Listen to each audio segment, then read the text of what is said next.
Hello and welcome to my video. I decided to make a haul table. I hadn't made one before and I thought it would kind of be a good little project. And I happened to pick up some lumber at a yard sale, some 2x lumber. The guy was selling for $1, and then he had a pine board that was about 18 inches wide by about 3 feet long. And he was selling that for 50 cents, so I couldn't pass it up. Took it home, ripped it on my table saw into basically a 2x6, and then here I am splitting that 2x6 so I could get two boards that were close to 3/4 of an inch thick each. And out of those two boards, I was able to make the skirting for the table, and then I also had enough of the 2x material to cut the 4 legs. So anyway, here I am ripping the boards. It's an excellent way to get inexpensive lumber. You can go to any of your big box stores and buy basically framing lumber, and by splitting that in half you can get some nice boards out of it for less than the already cut boards. So anyway, I did that, and then I moved on from there to cutting the pieces for the size that I needed for the skirting. And here's one of the longer sides of the table, and I'm measuring out for some pocket hole screws. I decided not to do any elaborate joinery in this particular project. I just wanted to knock it out quickly, and pocket hole screws are a good way to do that. It's very quick to make the joinery, and it winds up being really strong. Anyway, I didn't have a fancy pocket hole jig. I went up to my local big box store and I found this little single jig that it came with the jig, a drill, and a couple bits for the cordless drill for screwing in the pocket hole screws, and all of that for right about $20. So it's a great deal. Highly recommend them. I never used them before until this project, and I was just amazed at how easily the piece went together, and also how quickly. Anyway, I cut my 4 pocket holes and then flipped it on around and cut the 4 holes on the other end. And there they are. Here's the pocket hole jigs, made out of real heavy duty plastic with a metal insert where the drill goes. And here I am assembling the table. One of the smaller skirt ends I'm attaching with pocket hole screws, and I had put some glue on where the joint was, inserted the pocket hole screws, and then voila, it's done. Just that quick. It just saved me a lot of time making either tongue and groove, or some other type of joint. I put a taper on the legs that I just basically drew a line for the taper, and then I used my jigsaw. My bandsaw kicked the bucket on me, so I had to use my jigsaw, and it worked really well. I was surprised. Followed the line, and I was able to cut it out pretty good.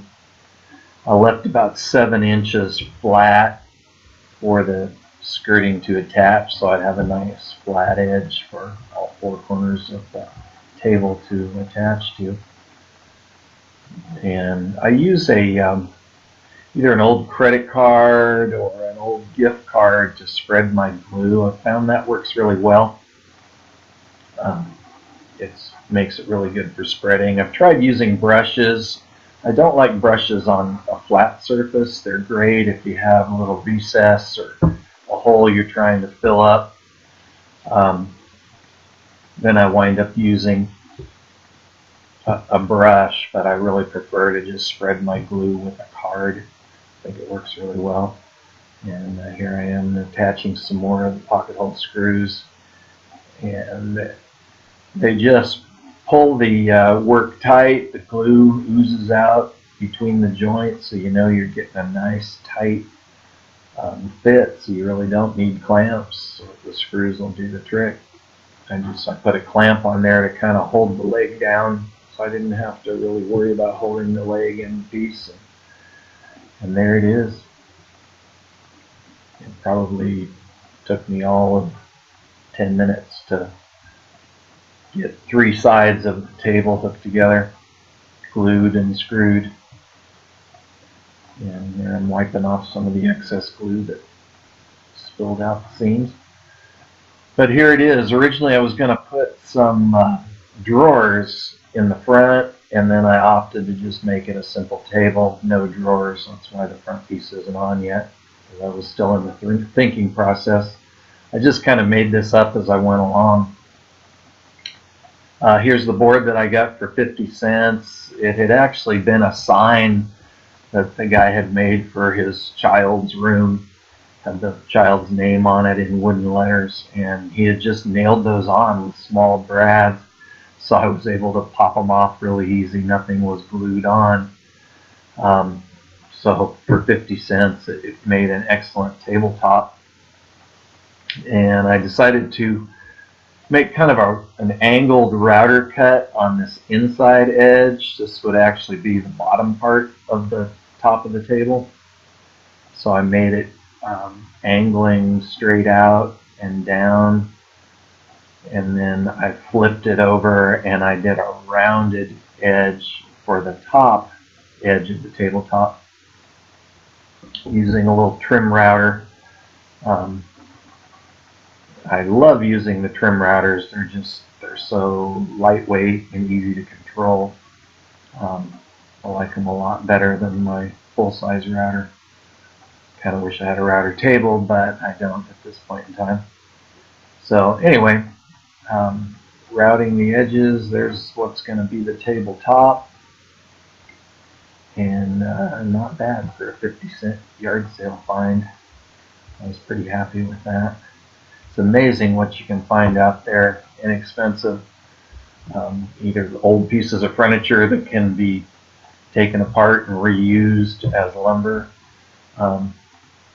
But anyway, I assembled my table, I stained it, and here I am getting ready to mount the carcass of the table to the tabletop.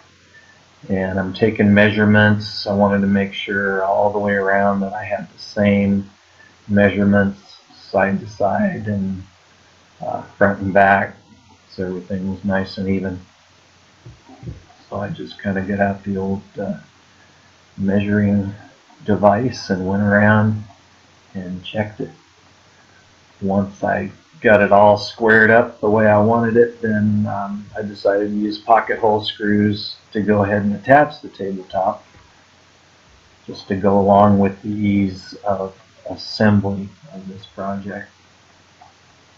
The only thing you have to be careful of, and I tried it with a little test piece to make sure that I wasn't going to come out through the top of the table. That wouldn't be something you'd want to have happen.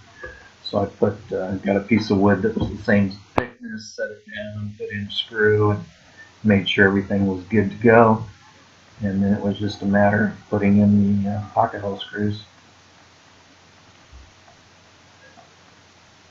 It does take a lot of screws depending on, the strength that you're aiming for.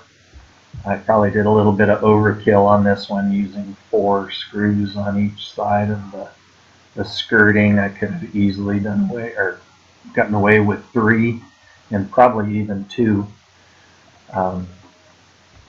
Since I was using glue, the screws basically were there just to add a clamping force, and really probably didn't add anything to the strength of the table. Here it is, pretty much all assembled, and I'm stained and ready to put on a polyurethane satin finish. I started out brushing it on, And it went on pretty well, but then I decided to get a wipe-on polyurethane satin finish, and I found that I really prefer the wipe-on finishes to the brush. They leave a lot less bubbling, and they go on so smooth and quickly that the time it would take me to uh, cover this table with the brush, I could probably be putting on 3 coats of wipe-on. It just seems to go by a lot quicker and easier. And the other problem I was having with the brush was no matter how careful I was, I kept getting drips. And I'd sit there and think, okay, I've got it perfect, nothing is dripping. And I'd let it dry, and I'd go out and I'd look at it, and sure enough, there was a run that turned into a drip, and it just was getting annoying. I'd have to sand that out, refinish it again, and that's why I decided to go with the wipe-on. Once I went for the wipe-on, never had any drips, and I would sand in between about every second or third coat. I'd just give it a light sanding, kind of knock down the grain or any little imperfection that might have popped up. I like to do my finishing outside in my backyard, actually on my porch in my backyard. My work area is my garage, and it's extremely dusty from all the sawing and cutting and sanding that I do in there. So when it comes time to actually putting on the finish, I like to take it out back and do the finish out there. But anyway, a little light sanding, a few more coats, and this table will be done. And there it is, the finished table. And what I like to do at the end, I've let it dry, and now I'm taking some 4/0 steel wool. You could also use 3/0. I like to use the 4/0, and I also have a lot of 4/0 on hand, and that's why I used it. But anyway, I just took some water and a little dish soap, and then you just apply that to your table. Here I am rubbing in circles, kind of cover the whole thing, and then go with the grain to finish it off. And this just really knocks down any little last imperfection that you might have missed with your sanding, and just kind of finishes off that last coat. So, I'll do this mostly just on the top. I didn't really worry about the sides on this particular project, but something else with nicer wood, I might do the whole entire thing this way. But anyway, I finished the top this way, and then I let it cure for about 7 days, and then I went ahead and put a wax finish on the top and just really rubbed that out by hand, and it just comes up with a really nice professional looking finish to the piece. I was really happy with this when it was done. I'm just wiping off the excess, and then it's done. This table is ready to cure, like I said, for about 7 days, and then I'll apply the wax, and this project is completely finished.